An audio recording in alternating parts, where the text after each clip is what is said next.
जय जोहार संगवारी हो। आप सभी का स्वागत है छत्तीसगढ़ टाइम्स के वीडियो में। आप मन हमार वीडियो ला लाइक करा और चैनल ला सब्सक्राइब करा।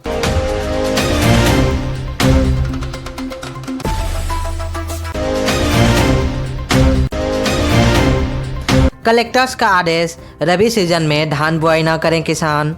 धनेंद्र साहू बोले, किसान गांजा अफीम की खेती नहीं कर रहे, बीजेपी सरकार हतोत्साहित कर रही। छत्तीसगढ़ में धान को लेकर एक बार फिर सियासत गर्माती नजर आ रही है। किसानों को धान न लगाने को लेकर 3 जिलों के कलेक्टर ने आदेश जारी किया है। आदेश को लेकर पूर्व प्रदेश कांग्रेस अध्यक्ष धनेंद्र साहू ने कहा कि बीजेपी सरकार धान की खेती को हतोत्साहित कर रही है। 10 और 3 जिलों के कलेक्टर्स ने पर्यावरण का हवाला देते हुए रबी सीजन में धान बुआई नहीं करने का आदेश जारी किया था। किसान गांजा अफीम की खेती नहीं कर रहे, कहा धनेंद्र साहू ने। कलेक्टर के इस आदेश को लेकर धनेंद्र साहू ने कहा कि किसान गांजा या अफीम की खेती नहीं कर रहे हैं। राज्य सरकार किसानों को धान की खेती करने से न रोकें, उन्हें रोकना भी नहीं चाहिए। कई जिलों के कलेक्टर गांव में कोटवारों से मुनादी भी करा रहे हैं। बिजली काटने की मिल रही धमकी। धनेंद्र साहू धान की फसल को लेकर कहा कि सारे गांव से जानकारी दी गई है कि धान की फसल न लें, दलहन तिलहन की फसल लें। यदि धान की फसल लेंगे तो बिजली काट दी जाएगी। ऐसे मौखिक आदेश दिया जा रहे हैं। कोटवार से मुनादी कराई जा रही है। धमतरी कलेक्टर, राजनांदगांव और रायपुर कलेक्टर का तो आदेश है कि धान की फसल को हतोत्साहित की जाए। छत्तीसगढ़ विधानसभा का सत्र 16 दिसंबर से 5 दिन तक चलेगी। सदन की कार्रवाई, धान खरीदी और सरकारी नौकरियों के मुद्दे पर हंगामे के आसार। छत्तीसगढ़ विधानसभा का शीतकालीन सत्र 16 दिसंबर से शुरू होने जा रहा है। यह सत्र 20 दिसंबर तक चलेगा। इसे लेकर छत्तीसगढ़ विधानसभा के सचिवालय ने आधिकारिक जानकारी जारी की है। 5 दिनों तक सदन की कार्रवाई चलेगी। इसमें 4 बैठकें होंगी। वित्तीय कार्यों सदन में होंगे। इस सत्र के दौरान प्रदेश में धान खरीदी, सरकारी नौकरियों में भर्ती, कानून व्यवस्था के मुद्दे उठेंगे। जल्द ही भाजपा और कांग्रेस अपने अपने विधायक दलों की बैठक भी सत्र को लेकर करेंगे। 13 हाथियों के दल ने रौंदी फसल। रायगढ़ में एक दिन में 49 किसानों की फसलें चौपट। सिर्फ धर्मजयगढ़ में ही 152 हाथी मौजूद। छत्तीसगढ़ के रायगढ़ जिले में हाथियों का उत्पात जारी है। चिल्का गुरा में 31 हाथियों के दल ने किसानों की फसलों को चौपट कर दिया।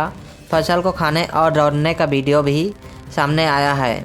सिर्फ धर्मजयगढ़ वन मंडल में ही 150 से ज़्यादा हाथी विचरण कर रहे हैं।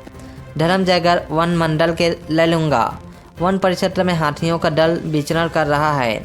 वह दल शाम होते ही किसानों के खेतों की ओर बढ़ता है। इनमें बेबी एलिफेंट भी हैं। हालांकि वन विभाग इलाके में हाथियों की मौजूदगी को लेकर मुनादी कर रहा है। ओवैसी की छत्तीसगढ़ के भाजपाइयों को नसीहत, कहा हमें न सिखाएं दिन। वक्फ बोर्ड ने कहा था तकरीर से पहले परमिशन ले। छत्तीसगढ़ की मस्जिदों में जुमे की नमाज, शुक्रवार की नमाज के बाद होने वाली तकरीर, बातचीत के टॉपिक के लिए वक्फ बोर्ड की इजाज़त लेनी होगी।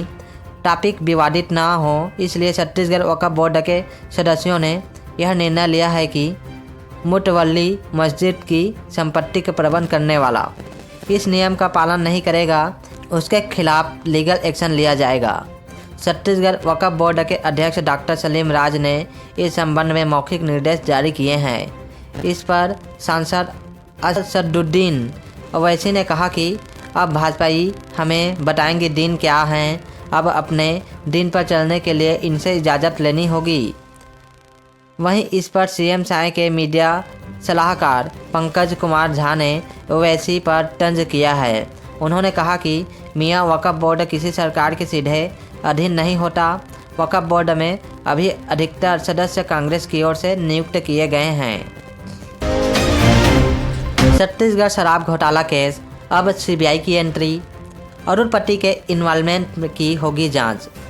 सरकार ने दी मंजूरी, फिलहाल जगदलपुर जेल में बंद हैं त्रिपाठी। छत्तीसगढ़ शराब घोटाला केस में अब सीबीआई की भी एंट्री हो गई है। हालांकि सीबीआई सिर्फ इस केस में आरोपी अरुणपति त्रिपाठी की भागीदारी की जांच करेगी। राज्य सरकार ने पूछताछ के लिए मंजूरी भी दे दी है। त्रिपाठी फिलहाल जगदलपुर जेल में बंद हैं। अरुणपति के खिलाफ झारखंड में भी शराब घोटाले का आरोप है। त्रिपाठी के खिलाफ ईडी और ईओडब्ल्यू भी जांच कर रही है। अरुणपति त्रिपाठी भारतीय दूरसंचार सेवा के अधिकारी रहे हैं। उनके आबकारी विभाग में विशेष सचिव रहने के दौरान बड़े पैमाने पर भ्रष्टाचार होने का दावा किया गया है। सीबीआई की टीम सीजीपीएससी भर्ती घोटाले में भी जांच कर रही है। क्या है छत्तीसगढ़ का शराब घोटाला, जानिए पूरी खबर। छत्तीसगढ़ शराब घोटाला मामले में ईडी जांच कर रही है। ईडी ने एसीबी में एफआईआर दर्ज कराई है। दर्ज एफआईआर में 2000 करोड़ रुपए से ज़्यादा के घोटाले की बात कही गई है। ईडी ने अपनी जांच में पाया कि तत्कालीन भूपेश सरकार के कार्यकाल में आईएएस अफसर अनिल टुडेजा, आबकारी विभाग के एमडी एपी त्रिपाठी और कारोबारी अनवर डेभर के सिंडिकेट के जरिए घोटालों को अंजाम दिया गया था। छत्तीसगढ़ में एससीएल मुआवजा वितरण में गड़बड़ी, सीबीआई की रेड। मजदूर नेता और व्यवसायी के घर दफ्तर में दबिश, सुबह 6 बजे से संपत्ति दस्तावेजों की जांच। छत्तीसगढ़ के कोरबा में सोमवार को सीबीआई की टीम ने 2 जगहों पर छापेमारी की है।